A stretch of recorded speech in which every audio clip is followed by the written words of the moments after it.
Welcome to Democracy Now!, democracynow.org, The Quarantine Report. I'm Amy Goodman. President Biden said Wednesday his administration will crack down on illegal gun dealers and will increase funding for police departments as part of an effort to combat a spike in gun violence across the United States. Today, the department is announcing, as they just did, a major crackdown on stem the flow of guns used to commit violent crimes.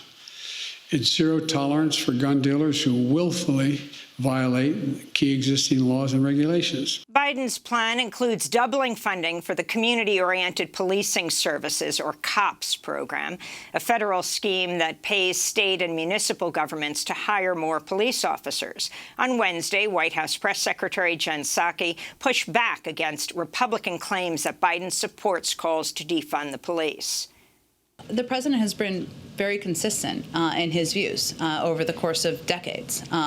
He has never been for defunding the police. He has always been a supporter of ensuring that local community policing is funded and adequately supported by the federal government. When we come back after headlines, we'll speak to an anti-violence organizer here in New York about the White House's plans to increase police funding and to crack down on illegal guns.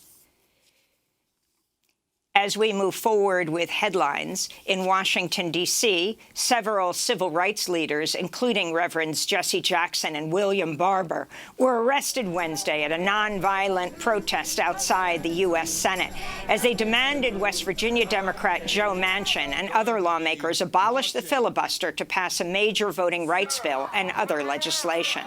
Their protest came a day after all 50 Republican senators blocked the For the People Act from advancing. The bill would restore the protections of the 1965 Voting Rights Act, which was gutted by the Supreme Court 8 years ago. This is Reverend William Barber speaking ahead of his arrest.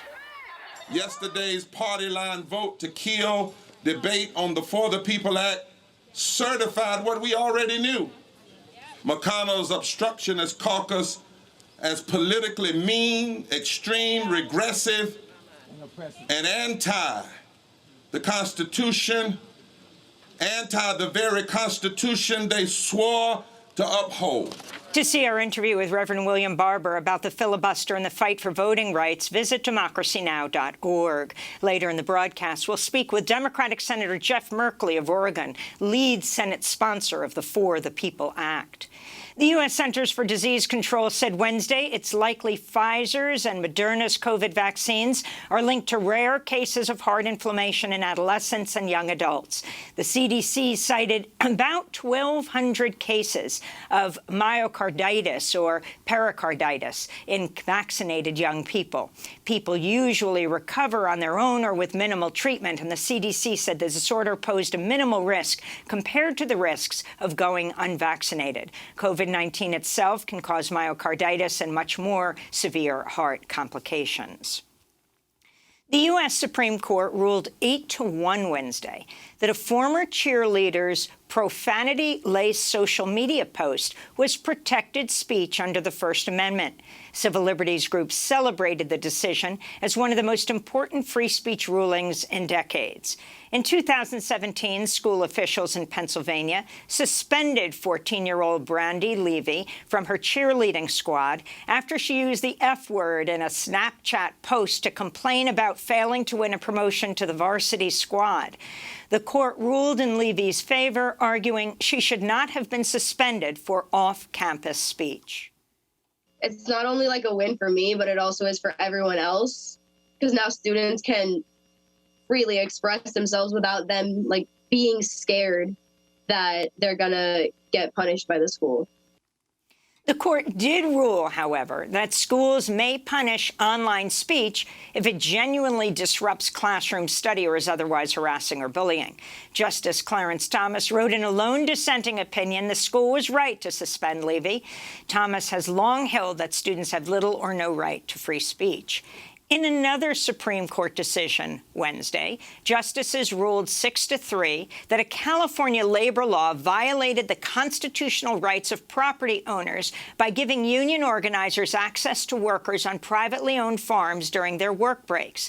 The ruling strikes down a crucial part of a landmark 1975 labor law that was the nation's first to recognize agricultural workers' rights to collective bargaining. Chief Justice John Roberts wrote for the majority, quote, "The access regulation grants labor organizations a right to invade the grower's property." It's a devastating blow to the United Farm Workers. In a statement, the union said, quote, "The Supreme Court ruling makes a racist and broken farm labor system even more unequal for farm workers. This decision denies workers the right to use breaks to freely discuss whether they want to have a union," they said. A new report reveals ICE has force-fed immigrant prisoners who go on hunger strike. As well as force-feeding, ICE also performed forced urinary catheterization at least once, which is illegal under international law. ICE agents also used harsh tactics to deter hunger strikes, including water deprivation and threatening prosecution. Some of the abuses in the report date back as far as 2015 under the Obama administration. This comes as Vice President Kamala Harris will visit the U.S.-Mexico border Friday to try to show the Biden administration's moving away from Trump's hardline immigration policies.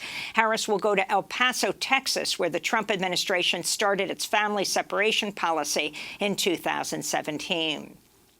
The United Nations General Assembly voted 184-2 Wednesday on a resolution demanding an end to the 60-year U.S. economic blockade on Cuba, which has devastated the economy of the island nation.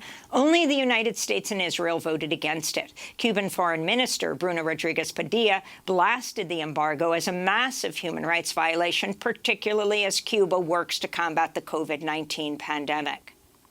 This is made visible by the lengthy lines which every day overwhelm the Cuban people in the midst of a pandemic to access basic goods, by the shop shelves that are empty and the unbridled increase in food prices. The blockade is a massive, flagrant, and systematic violation of the human rights of all of the Cuban people. Pursuant to Article 2, subparagraph C of the Geneva Convention of 1948, the blockade constitutes an act of genocide. It was the 29th straight year the UN General Assembly voted overwhelmingly condemn the U.S. embargo on Cuba. Russia said Wednesday its military fired warning shots and dropped bombs in the path of a British warship in the Black Sea that entered waters claimed by the Kremlin off the coast of Russian-annexed Crimea. Britain denies the account and accused Russia of sowing discord with a false story. The naval tensions came on the same day that German and French leaders called for a reset of relations between the European Union and Russia, with plans under consideration to invite Russian President Vladimir Putin to a summit with European Union leaders. In Brazil, the Environment Minister, Ricardo Salles, has resigned amidst a federal investigation into his ties to illegal logging in the Amazon rainforest. But environmental activists say the situation is unlikely to improve since Salles will be replaced by Joaquim Alvaro Pereira Leite, who previously advised a farming lobby. This comes as Brazilian riot police fired tear gas and rubber bullets at indigenous activists in Brasilia who were protesting new bills that would weaken protections for indigenous land, opening them up to agricultural and mining interests. Back in the United States, an Indiana woman on Wednesday became the first person to be sentenced over the deadly January 6th insurrection. Anna Morgan Lloyd pleaded guilty to a misdemeanor disorderly conduct charge and will serve no jail time after she said she was sorry for joining the violent pro-Trump mob that breached the U.S. Capitol seeking to overturn the results of the 2020 election. Two other participants pleaded guilty Wednesday, including a member of the Oath Keepers militia, who will see a reduced sentence in exchange for cooperating with federal prosecutors. This comes as House Speaker Nancy Pelosi is expected to announce the creation of a select committee to investigate the U.S. Capitol insurrection after Senate Republicans last month blocked a bill that would have created a bipartisan commission to investigate the January 6th attack.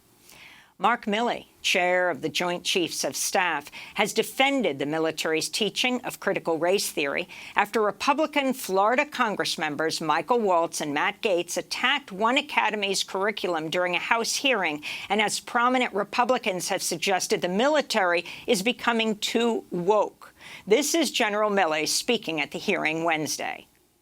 And I personally find it offensive that we are accusing the United States military, our general officers, our commissioned, non-commissioned officers, of being, quote, woke or something else because we're studying some theories that are out there. That was started at Harvard Law School years ago, and it proposed that there were laws in the United States, antebellum laws prior to the Civil War, that led to a power differential with African Americans that were 3/4 of a human being when this country was formed. And then we had a Civil War and Emancipation Proclamation to change it. And we brought it up to the Civil Rights Act in 1964. It took another 100 years to change that. That was General Milley responding to Congressmember Matt Gaetz, who is currently under investigation by the FBI over possible violations of sex trafficking laws and for allegedly paying a 17-year-old to have sex with him. General Milley also elaborated on why teaching about historical racism is essential to understand the events of January 6th. The United States Military Academy is a university, and it is important that we train and we understand. And I want to understand white rage, and I'm white, and I want to understand it. So what is it that caused thousands of people to assault this building and try to overturn the Constitution of the United States of America? What caused that? I want to find that out. Connecticut has become the 19th state to legalize recreational marijuana. Democratic Governor Ned Lamont signed the legislation Tuesday, which expunges thousands of convictions for possession and will prioritize granting retail licenses and directing revenues towards the communities of color that have been disproportionately targeted by the war on drugs. The ACLU found Black people in Connecticut were 4 times more likely to be arrested for marijuana possession than white people. A New York State Supreme Court judge has sided with the New York City Police Union, striking down a city council law passed last year, which banned chokeholds and other violent restraints. The law was passed amidst nationwide protests following the police murder of George Floyd. New York still has a statewide ban on chokeholds.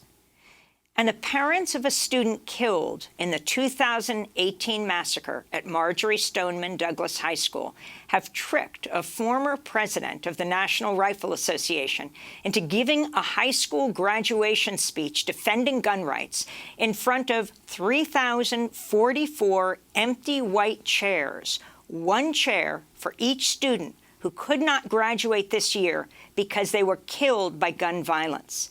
David Keene, who still serves on the NRA board, thought he was giving a rehearsal speech for graduating students at the James Madison Academy at Las Vegas. But no such school exists. This is part of what David Keene said. There are some who continue to fight to gut the Second Amendment. But I'd be willing to bet that many of you will be among those who stand up and prevent them from succeeding. The stunt was organized by Change the Ref, a group founded by Manuel and Patricia Oliver, whose son Joaquim Guac was shot dead in the Parkland, Florida massacre in 2018. And those are some of the headlines. This is Democracy Now!, democracynow.org, The Quarantine Report.